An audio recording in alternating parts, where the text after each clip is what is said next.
আসসালামু আলাইকুম ভিউয়ার্স, জায়জ কুকিং স্টুডিও থেকে আমি ফারজানা। আজ আপনাদের মাঝে আবার এসেছি আরও একটি মজাদার রেসিপি নিয়ে। আজ করে দেখাবো আপনাদেরকে ছোটোখাটো হাজারো সব টিপস সহ মজাদার হাঁসের ভুনার সিক্রেট রেসিপি। এটি খেতে যেমন মজাদার তেমনই সুস্বাদু। আশা করি আমার রেসিপিটি আপনাদের ভালো লাগবে। আমার সাথেই থাকুন। দারুণ স্বাদের হাঁস ভুনা করার জন্যে আজকে আমি একটি মিডিয়াম সাইজের তাজা হাঁস নিয়েছি। বিলেতে আসলে আমরা ইউজুয়ালি ফ্রোজেন হাঁসগুলোই পাই। তাজা হাঁস খুব রেয়ার যে আমরা এখানে পেয়ে থাকি। মাঝে মাঝে এখানে পরিচিত গ্রসারি শপে বলা থাকে আসলে যেন খবর দেয়। তো লাকিলি আজকে পেয়ে গেছি। তো আজকে করে নিচ্ছি হাঁস ভুনা। হাঁস ভুনার আজকে হাঁসের যে একটা বোটকা গন্ধ থাকে সেই গন্ধ দূর করে মশলাদার খুব মজাদার হাঁস ভুনার ছোটোখাটো অসংখ্য টিপস সহ আপনাদেরকে আজকে পুরোটাই দেখিয়ে দিব। এই হাঁস ভুনার জন্যে আমি প্রথমেই একটি মশলার মিশ্রণ বানিয়ে নিচ্ছি। এখানে ছোট একটি বাটিতে আমি সামান্য পানি নিয়েছি। পানিটাকে আমি একটু কুসুম গরম করে নিয়েছি। এখানে আমি 1 টেবিল চামচ আদা এবং রসুন বাটা দিয়েছি। আমি আরও খানিকটা আদা রসুন বাটা অ্যাড করব। এখানে আমি আরও প্রায় 1 টেবিল চামচের মতো নিয়েছি। হাঁস বা মুরগি রান্নার জন্যে আদার তুলনায় রসুনের পরিমাণটা একটু বেশি দিতে লাগে। আমাদের অঞ্চলে এই কাজটা একটু বেশি করে করে। আর দিয়ে দিব এখানে 1 চা চামচ হলুদের গুঁড়া। হাঁস ভুনায় একটু ঝালটা বেশি হলে খেতে ভালো লাগে। আমার ছোট বাচ্চার ঘর, তবুও আমি আজকে একটু ঝালটা বেশি দিব। এখানে আমি 1 চা চামচ, পুরোপুরি 1 চা চামচ নিয়েছি লাল মরিচের গুঁড়াটা। এটা অবশ্যই আপনাদের পছন্দ অনুযায়ী আপনারা কম বেশি করে নেবেন। দিয়ে দিচ্ছি 1 টেবিল চামচ ধনের গুঁড়া,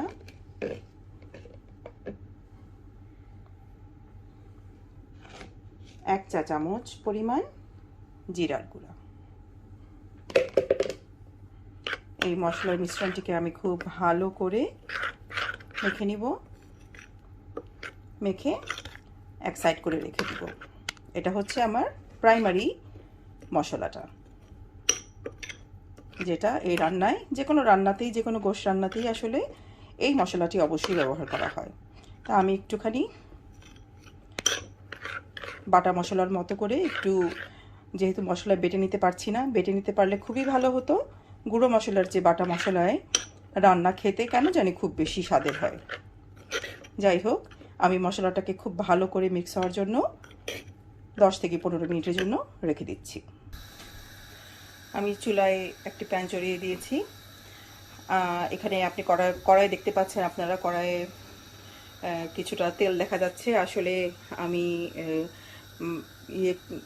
হাঁসটি ক্লিন করতে করতে আর মশলা রেডি করতে করতে আমি কিছুটা পেঁয়াজের বেরেস্তা করে নিয়েছিলাম, যেটি আমি পরবর্তীতে ব্যবহার করব। পেঁয়াজের বেরেস্তা করেছি আমি নর্মাল সাদা তেল দিয়ে, তাই আমি ওই তেলগুলোকে সরিয়ে রেখেছি। কিন্তু হাঁস রান্না করব আমি আজকে সর্ষের তেল দিয়ে। হাঁসে অলরেডি প্রচণ্ড তেল আছে, তাই খুব বেশি তেল দিব না। এমনিতেই হাঁসের গায়ে থেকে প্রচুর তেল বেরোবে। আমি মোটামুটি প্রায় 4 টেবিল চামচের মতো তেল এখানে ব্যবহার করছি। এখানে দিয়ে দিচ্ছি এ পর্যায়ে কিছু গরম মশলা, আস্ত গরম মশলা, দারচিনি, এলাচ আমি অর্ধেকটা দিয়েছি। তারামৌরি বা যেটা স্টার অ্যানিস যেহেতু খুব স্ট্রং, তাই আমি অর্ধেকটা দিচ্ছি। একটা কালো এলাচ, 4-5টা দিচ্ছি সবুজ এলাচ, লবঙ্গ আর গোলমরিচ, এগুলোকে আমি আস্তই দিয়ে দিচ্ছি।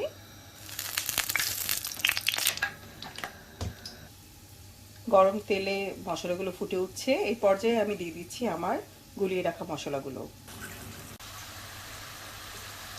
গরম তেলে মশলাগুলোকে খুব ভালো করে কষিয়ে নিচ্ছি।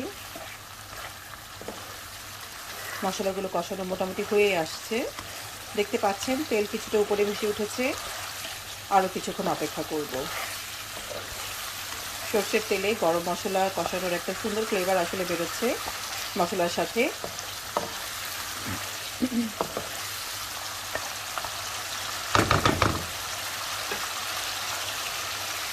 আমি আর কিছুক্ষণ প্রায় মিনিট 2-এর মতো আর একটু কষিয়ে নেব। মশলা কষানো অলমোস্ট ডান।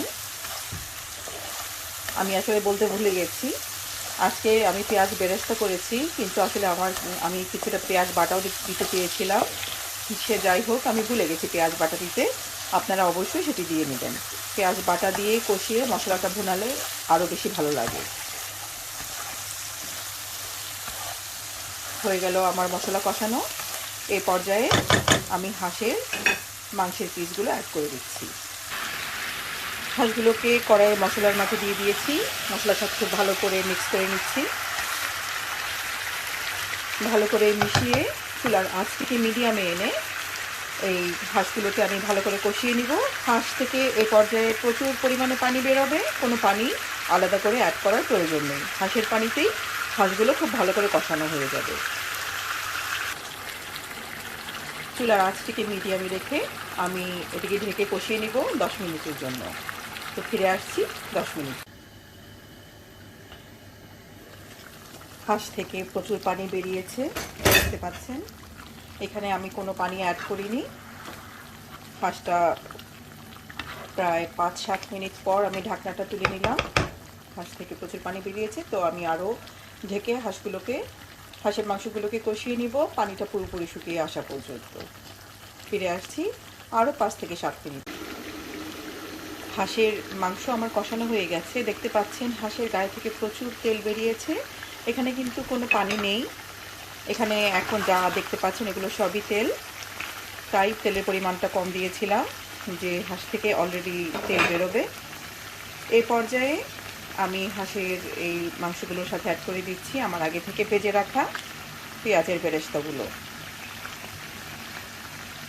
এতে করে হাঁসের যে বোটকা গন্ধ, এটা একদম বলতে পারেন 70%ই গায়েব হয়ে যাবে। ওই যে বলেছিলাম যে আজকে অসংখ্য ছোটোখাটো টিপস সহ হাঁসের গোশত কীভাবে একেবারে গন্ধহীনভাবে খুব মজাদার আর সুস্বাদু করে রান্না করা যায়, সেটি আপনাদের আজ শিখিয়ে দেব। পেঁয়াজের বেরেস্তাগুলোকে হাঁসের মাংসের সাথে খুব ভালো করে নেড়েচেড়ে মিশিয়ে নিচ্ছি। পেঁয়াজ বেরেস্তাগুলোকে ভালো করে মিশিয়ে নিলাম। এখন এর মাঝে দিয়ে দিব আমি সামান্য জিরা আর মৌরি, যেটা মিষ্টি জিরা বলে জানি, এই দুটোকে একটু আমি হালকা করে তেলে গুঁড়ো করে নিয়েছি, প্রায় 1 টেবিল চামচের একটু বেশি হবে। এটাকে এখন আমি দিয়ে দিব, এতে করে বাদ বাকি পুরো গন্ধটাই চলে যাবে। আর দিয়ে দিচ্ছি প্রায় 1.5 চা চামচের মতো গরম মশলার গুঁড়ো। এটি আমার চ্যানেলে দেওয়া আছে, এই গরম মশলা গুঁড়োর রেসিপিটি। আপনারা চাইলে যে কোনো গরম মশলার গুঁড়ো ব্যবহার করতে পারেন, আর ইচ্ছে হলে আমার চ্যানেলে গিয়ে আমার রেসিপিটি দেখে নিতে পারেন। এগুলোকে খুব ভালো করে মিশিয়ে আরও 5 মিনিটের মতো কষিয়ে নিব। হাঁস কষানো আমার হয়ে গেছে, দেখতে পাচ্ছেন হাঁসের গায়ে আমার কষিয়ে একটু লাল লাল রং ধরে এসছে। পোড়ানো যাবে না, কিন্তু খুব সুন্দর করে যত্ন নিয়ে হাঁসটিকে লাল লাল করে কষিয়ে নিতে হবে। এ পর্যায়ে আমি হাঁসের মধ্যে অ্যাড করে দিব প্রায় 2 কাপ পানি। পানিটাকে আমি খুব বেশি ঝোল রাখবো না, আমি একটু মাখা মাখা করে হাঁসটাকে আজকে ভুনা করব। আপনারা আপনাদের পছন্দ অনুযায়ী ঝোল বা ভুনা যেভাবে খান সেভাবে পানিটা অ্যাড করবেন, বাট মনে রাখতে হবে হাঁসের গোশত যেন খুব ভালোভাবে সিদ্ধ হয়ে যায়। তো হাঁস অলরেডি অনেকটাই নরম হয়ে গেছে, শুধু একটু ঝোল বা মশলাগুলোর যে একটা ভাবটা থাকে সেটাও চলে গেছে। তারপরও একটু পানি দিয়ে কষিয়ে নিলে খেতে ভালো লাগে। তো আমি সেই আন্দাজ বুঝে 2 কাপ পানি মিশিয়ে দিচ্ছি, এবং অবশ্যই গরম পানি ব্যবহার করবেন। গরম পানিতে রান্না খুবই ভালো হয়।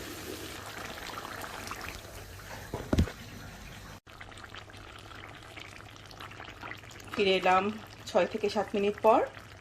পানি প্রায় শুকিয়ে এসছে, দেখতেই পাচ্ছেন যে তেলগুলো ভেসে উঠেছে। পানি আছে যদিও কিছুটা নিচে, তেলের কারণে পানিটাকে ঠিক বোঝা যাচ্ছে না। আমি আর বেশিক্ষণ জাল দিব না, আমি আর 2-3 মিনিট পর চুলার আঁচটিকে বন্ধ করে দিব। হাঁস ভুনা আমার প্রায় হয়ে এসেছে। বেশ অনেকটা তেল ছিল, হাঁস থেকে যেগুলো প্রচুর তেল বেরিয়েছে, যেহেতু এগুলো খুব ম্যাচিওর ফ্যাট হাঁসের মধ্যে থেকে, শরীরের জন্য অ্যাকচুয়ালি খুব একটা ভালো না, বাট যারা পছন্দ করেন তারা অবশ্যই খেয়ে দেখতে পারেন। আমি এখান থেকে কিছুটা আলগা তেল ফেলে দিয়েছি। আমি আর জাস্ট নামানোর 3-4 মিনিট আগে এখানে অ্যাড করব 2 টেবিল চামচ কাঁচা সর্ষের তেল। সর্ষের তেলটাই আসলে কাঁচা বলছি এই কারণে যে এটা দিয়ে বেশিক্ষণ আমি রাখবো না, যাতে সর্ষের তেলের যে র ফ্লেভারটা এটাই আমার মাংসের সাথে মিশে যায়, আর এতে এই হাঁসের গোশতের ফ্লেভারটা অসাধারণ হবে। আমি এটাকে নেড়েচেড়ে ঢেকে রাখছি আর 2-3 মিনিটের জন্য। দারুণ মজার হাঁস ভুনা আমার রান্না একেবারেই কমপ্লিট। আমি এখন এইটিকে আপনাদেরকে একটি সার্ভিং ডিশে বেড়ে দেখাচ্ছি। দারুণ মজার হাঁস ভুনা খাওয়ার জন্য এখন একেবারেই রেডি। দেখুন দেখতে কতটা লোভনীয় লাগছে, খেতেও ততটাই চমৎকার। গরম ভাত, রুটি, ছিটা রুটি, চালের রুটি কিংবা নান রুটি, যে কোনো রুটির সাথে এটি যাবে চমৎকার। আমার রেসিপিটি যদি ভালো লেগে থাকে বাসায় অবশ্যই ট্রাই করবেন। কমেন্ট বক্সে গিয়ে আমাকে কমেন্ট করে জানাবেন রেসিপিটি কেমন লাগলো। আর আমার চ্যানেলে গিয়ে আমার চ্যানেলটিকে লাইক, শেয়ার এবং সাবস্ক্রাইব করার অনুরোধ রইল। ফিরে আসবো আরও একটি রেসিপি নিয়ে। আসসালামু আলাইকুম।